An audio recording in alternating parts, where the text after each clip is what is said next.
three. Going for the St. Louis now. Oh no! Son of a bitch. You get your two? Yeah. Welcome back to the channel, everyone. Thotgor here, of course, and today we are going to take a look at a battle on Okinawa. Yes, now I am in the Rune, but more importantly, Okinawa. Now this is the first time I've actually got to play on this map, and I heard rumors that people were saying that, you know, basically open ocean. Yeah, I would disagree with that myself. I know there is a lot of open ocean on this map, but there's definitely, like, especially up there in the A cap zone, right? There's some pretty significant bit of cover up there at A. Now B and C are fairly open. There's just you know, a little bit of cover in and around them, but it's not like an ocean map, right? Obviously. Anyway, we're in the Rune, and I was fairly excited for this battle because this was the first time that I actually got to play on Okinawa. I heard a lot of things about Okinawa, and you know, I wanted to see. One of them too was that this was another map that they would have the roving, or the roving squalls on. I never got to see any in this battle, and you know, maybe I'm wrong. I never actually looked into it myself. I just sort of going on what I've heard. So obviously, correct me if I'm wrong. I'm probably wrong. I'm wrong. You know, lots of times here. Anyway, my original plan in the Rune was to obviously, you know, stick with the majority of my team. But I did want to get the A cap. The reason why I wanted the A cap was because it, you know, again, we mentioned it earlier, but it offers the most cover on this map here. So I was thinking that by taking A, it would be the easiest to defend, and then we can go ahead and take B or C, ideally B, for the cap advantage, and then just hold those points and win, right? That was my plan. That was sort of what I was thinking. And just looking at the map and the way the islands are and whatnot, it is sort of conducive to that, right? You would sort of assume that A is probably going to be the point on this map where things get pretty hairy, and you know, if you're able to take A and hold A, you might actually be able to win. That's what you would think, but you need to keep in mind that, you know, there are two other caps here, right? Even though A might be offer the most cover and whatnot, you got to take the opportunities that are presented to you, right? If the entire enemy team is going to A, screw it, let them have A. Focus the majority of your ships on B so that you can take and hold B, and then, you know, send a few ships to A, or not to A, sorry, to C, and you know, just cap it. Hopefully there won't be any enemy ships down there, that sort of thing, and that's sort of how you would want to disperse yourself out. Now the enemy team, based on where we see them, you know, what we see on the minimap and the ships in front of me, they are going towards B and C. It doesn't look as though they're going towards A. At this point in time in A as well, we do have a destroyer up there who's actually capping the point, and I see this destroyer, so there's no real need for me to get, you know, all the way into A at this point in time. Basically what I'm doing is I'm taking a look at the cover that's coming up here, and I'm trying to get myself into a position where I can still engage the enemies, trying to engage them as effectively as possible, but more importantly that I can get myself into a situation where I'm going to be coming behind some cover here shortly. And that's what I sort of wanted, because, you know, as I'm strafing along here, right, I'm giving the enemy ships a nice broadside here, but no one's returning fire at me, so I don't have to you know, be maneuvering at this point. But I wanted the cover because as I start unloading round and salvo after salvo into the enemy ships, I assumed that they would start to see me more and more as a threat, obviously, and then want to attack me, right? And then I'd get in behind some cover and I go, haha, I'm so sneaky. Didn't actually work out, because the enemy ships, you know, they weren't on this, and you could see it too as I was talking, you know, they weren't on any sort of death charge here.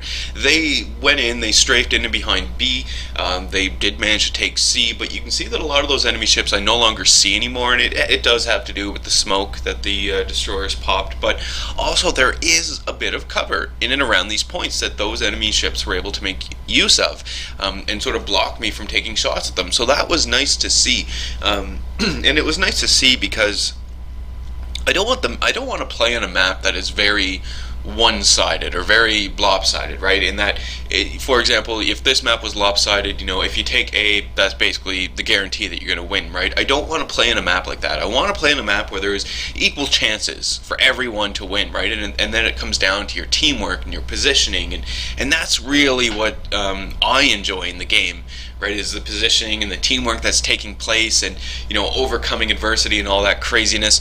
That's what I really enjoy in the game. So I was really happy to see, actually, that instance where all of those enemy ships disappeared. We're able to make use of cover, because initially going into this map, you would assume A is the best point. You take A, you've got the map, you win. Now, this example that we're showing today, we have A this entire time, so and we win. But I think, again, correct me if I'm wrong, but I think there's equal opportunity here for the C point and the B point.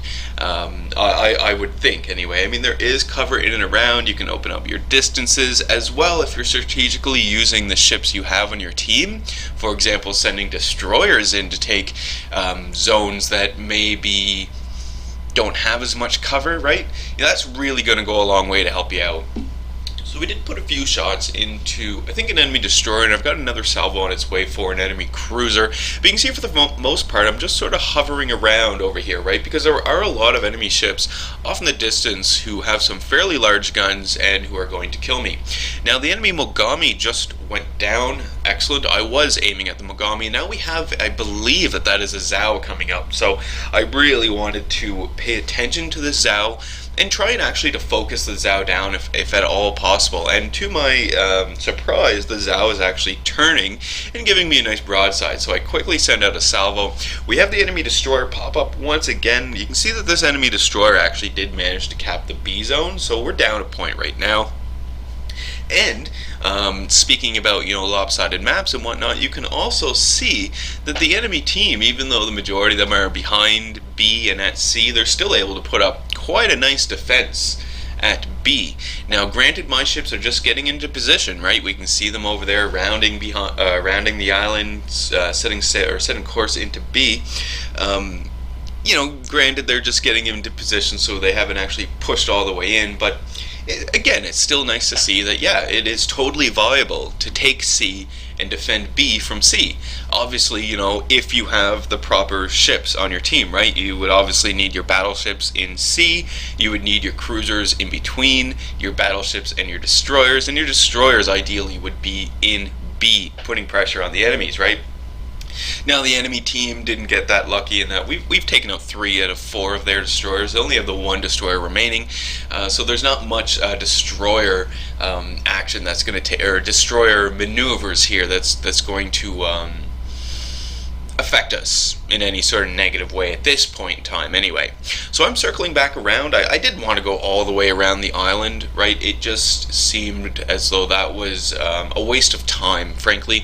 Most of my other allied ships went all the way around the island, and they did it in good time, right? And they're now putting pressure on the enemy.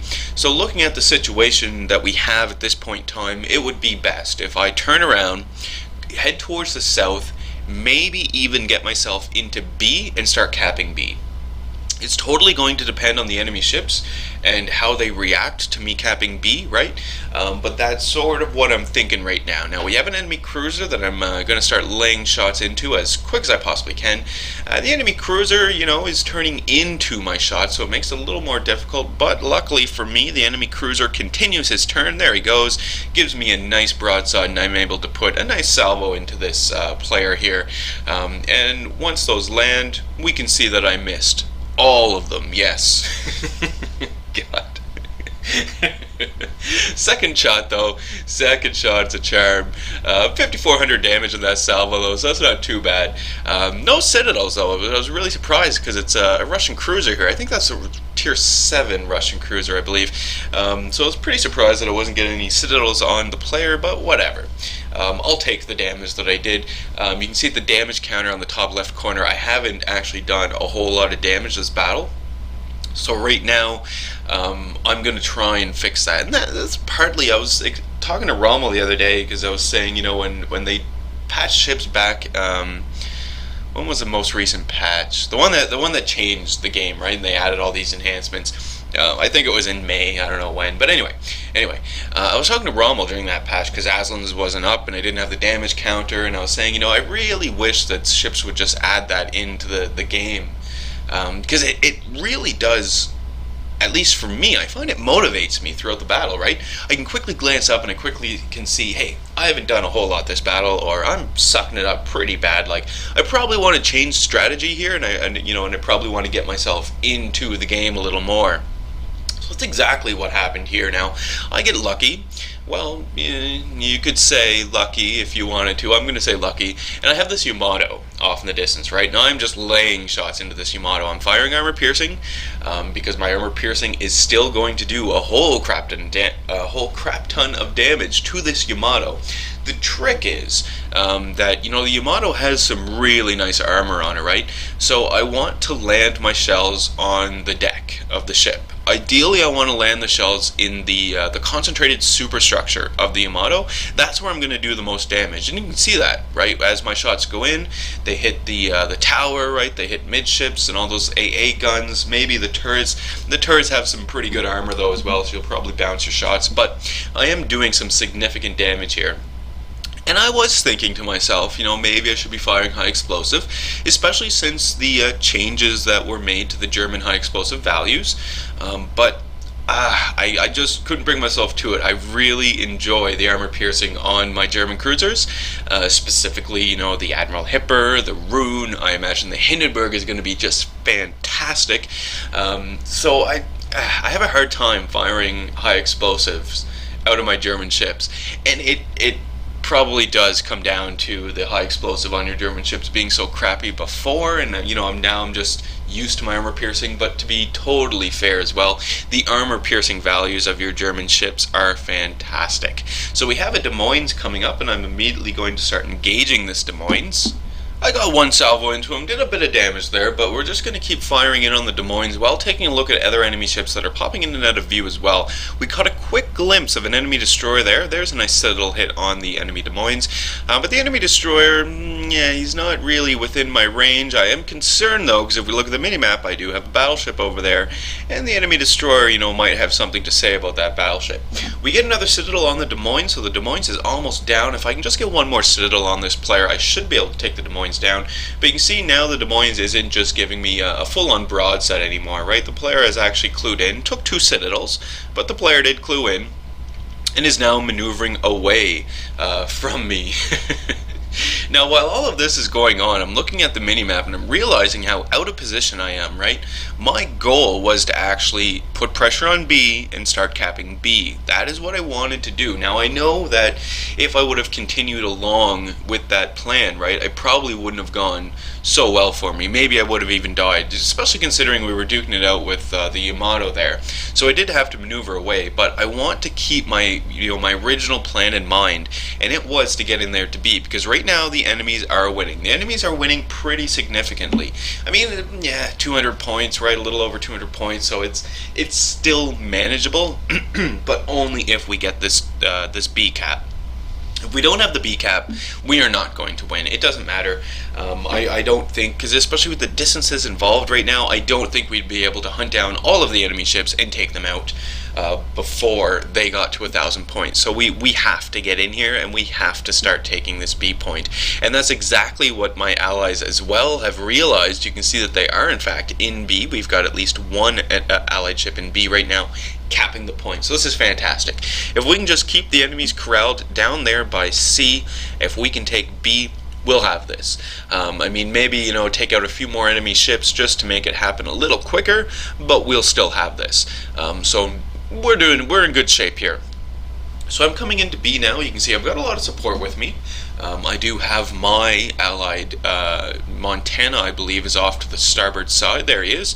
And then we have some other allied ships in here as well with us. We're firing in on an enemy German cruiser. I believe it's an Admiral Hipper. Not 100% sure, obviously, but I believe it's a Hipper. And we're going to try and get this Hipper gone as quick as possible. Now, the Hipper is a great ship. I don't think we've actually taken a look at some of the new... It's just purely cosmetic changes on the Hipper, right, with the Atlantic bow and the funnel cap. purely cosmetic, but at least it makes the Hipper look a little more menacing, we'll say. And we've talked about the Hipper a lot on the channel, and it's no surprise here that, you know, the Hipper is a fantastic ship, at least in my opinion. I don't have any problems with her. Anyway, firing back over at the enemy Montana now, and again, very similar situation when I was firing over at the Yamato with the enemy Montana here. If the Montana is giving you a nice broadside, this isn't an ideal situation that I've got going on here now, but I'm still able to rack up some some damage. But again, what you want to do, superstructure, you want to land your shells on the deck and amidships, right, so that you're hitting all of the little thing, the AA guns, the secondary armament, all that stuff, and you're getting damage on that stuff and racking up damage based on that. If you land your shots and try to get them in on the side of the Montana, especially at this distance, you'll have a little bit of a hard time. Now, it's not impossible. Especially with my rune, I could probably still pull it off. But you can see, like, I mean, that salvo that just went in, right, it kind of missed, but one shot did bounce off the side of the Montana. So, I mean, obviously, this goes without saying, but, you know, the closer you get, the more you're going to penetrate the enemy's hull. But at these sorts of distances like I'm at now, I'm just, aiming for the superstructure. That's what I'm doing, and you can see that it's working out really well in terms of damage. I'm just doing consistent damage, and with the great rate of fire of the rune here, it's adding up. I mean, I've already, I don't know what damage amount I'm at now, but I'm at a whole lot more damage than I was a little while ago when I was looking at the damage indicator, right? So that's good. Now, in the meantime, we did manage to cap B, so that is fantastic. My allies were all over that, and you can even see that my destroyers now are putting pressure on C, right? They are right in there. They are looking or staring that Montana down, and actually have torpedoes on for the Montana as well, so fantastic. Now we have a North Carolina off in the distance. North Carolina is a completely different target, obviously, than the Montana. With this Tier 8 battleship versus the Rune, it doesn't matter where my shells land on that ship. Well, I mean, you still are going to have instances where, your shells bounce off turrets or the side of the ship or something to that effect. But with the armor piercing of the Rune, at basically any distance, if it's a nice, well-placed salvo, you can start getting citadels and, just racking up the damage. Now, obviously, this North Carolina captain, right, is not that dumb. Taking evasive action, not only against myself, but also angling himself and sailing away from the bulk of my ships. Now, I know that there were only 2 enemy ships remaining, and I'm not going to say that the North Carolina is running away, because, he's still engaging us. He's still within range to engage us. It's just he's angling against us. But, at the end of the day, doesn't matter. Doesn't matter.